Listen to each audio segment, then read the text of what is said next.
सुप्रभात मित्रांनो. प्रवी खास तुमच्यासाठी काही सुवासिक मराठी शब्दफुलांसह कवी प्रवी शो या चॅनलवर हजर आहे. मी रोज या चॅनलवर येतो आणि काही ना काही मला जे तुम्हाला सांगावंसं वाटतं ते सांगतो. 5-7 मिनटं तुमच्या सहवासात असा एक वेगळा आनंद मिळवून पुन्हा भेटीचं आश्वासन देऊन निघून जातो मी. खरंच सांगू, आपल्याजवळ सांगण्यासारखं काही असेल तर ते आपण दुसऱ्याला जरूर सांगावे. मग नुसतंच सांगण्याची कला असून उपयोग नसतो. दुसऱ्याजवळ सांगण्यासारखं काही असेल तर ते सौजन्याने ऐकून घेण्याची सुद्धा तुमच्याकडं क्षमता हवी. आपले विचार दुसऱ्यावर कधीही सक्तीने लादू नयेत. आणि दुसरी एक अतिशय महत्वाची बाब, दुसऱ्यांचे न पटणारे विचार घाबरून जाऊन कोणत्या तरी भीतीपोटी स्वतःवर सुद्धा लादून घेऊ नयेत. आणि हे ज्याला जमतं त्यालाच त्याचं स्वतःचं स्वातंत्र्य उपभोगता येतं आणि दुसऱ्याचा सन्मानही जपणं त्याला खूप छान प्रकारे जमतं.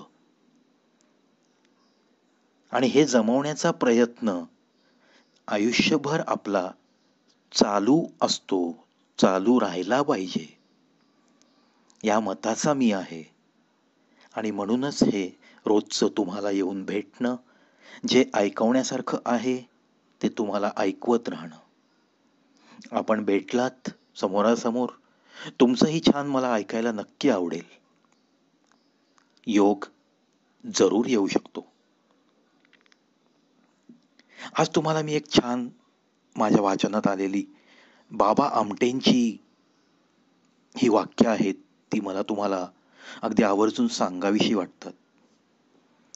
कशा प्रकारचं आयुष्य बाबा आमटे जगले हे आता काही सांगण्याची गरज नाही. आम्हा सर्वांना ते माहीत आहे. कित्येक लोकांनी तिथे भेटीगाठी पण दिल्या असतील त्यांच्या आनंदवनला. आज त्यांची मुलं सुद्धा तोच वारसा त्या आदिवासी भागात मोठं काम करत आयुष्य ते वेचत आहेत. झोकून दिले त्यांनी त्या कामामध्ये. एक अख्खं कुटुंब इतकं झोकून देऊन काम करतं. देशाला अशा लोकांचा तर अभिमान आहेच, पण अशा लोकांमुळं भारताची ओळख जगभर झाली असंच मी म्हणेन. पहा बाबा आमटेंची काय वाक्य आहेत. मी श्रीमंती मागितली सुखी होता यावं म्हणून. मला दारिद्र्य मिळालं मी शहाणं व्हावं म्हणून. मी सामर्थ्य मागितलं माझा जय जयकार व्हावा म्हणून. मी दुबळा झालो ईश्वराची आठवण यावी म्हणून. मी सारं काही मागून घेतलं आयुष्य भोगता यावं म्हणून. मला आयुष्य मिळालं सारं काही भोगता यावं म्हणून. मला आयुष्य मिळालं सारं काही भोगता यावं म्हणून. मागितलं ते कधी मिळालं नाही. मिळालं ते मिळाल्या वाचून राहिलं नाही. मुक्या प्रार्थनेला होकार आले आणि दुःखच माझ्या सुखाचे साक्षीदार झाले. मुक्या प्रार्थनेला होकार आले आणि दुःखच माझ्या सुखाचे साक्षीदार झाले. पहा मित्रांनो, अशी काही वाक्य वाचली की ती वारंवार वाचावीशी वाटतात. एक मनामध्ये वेगळेच तरंग निर्माण करून जातात. नतमस्तक होऊन जातो आपण वाचता वाचता त्या व्यक्तीच्या आठवणींपुढे.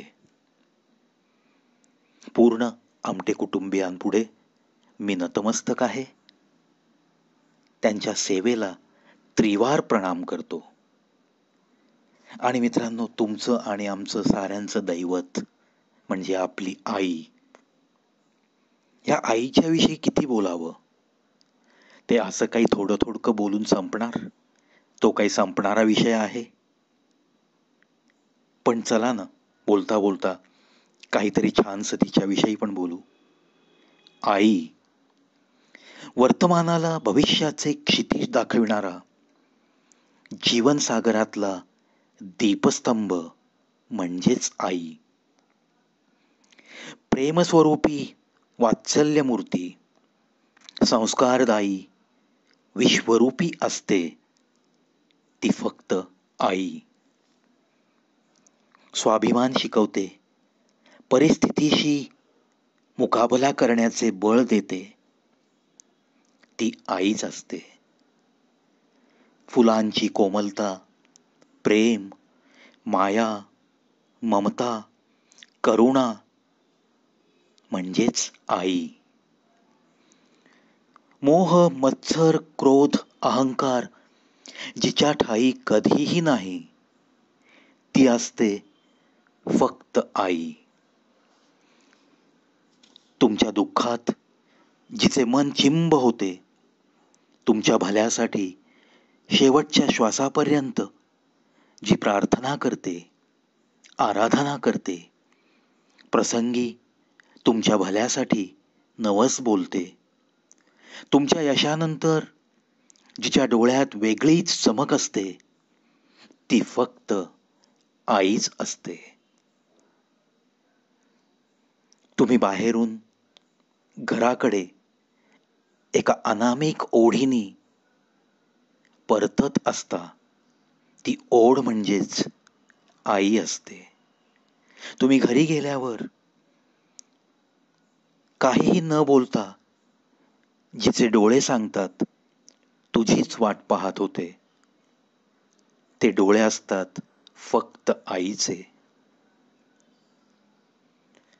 ठेच लागल्यानंतर सहजच आई ग येतच राहतं. अगदी शेवटच्या श्वासावर सुद्धा जिचं नाव असतं, ती पण फक्त आईच असते, आईच असते. मित्रांनो,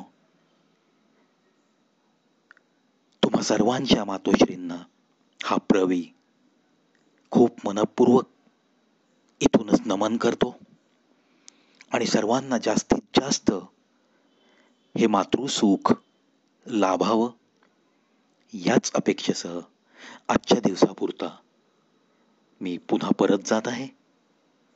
पुन्हा एक नवीन व्हिडिओ घेऊन तुम्हालाच भेटण्यासाठी तळमळीने माझ्या याच चॅनलवर कवी प्रवीच शो यूट्यूबवर नक्की भेटूयात.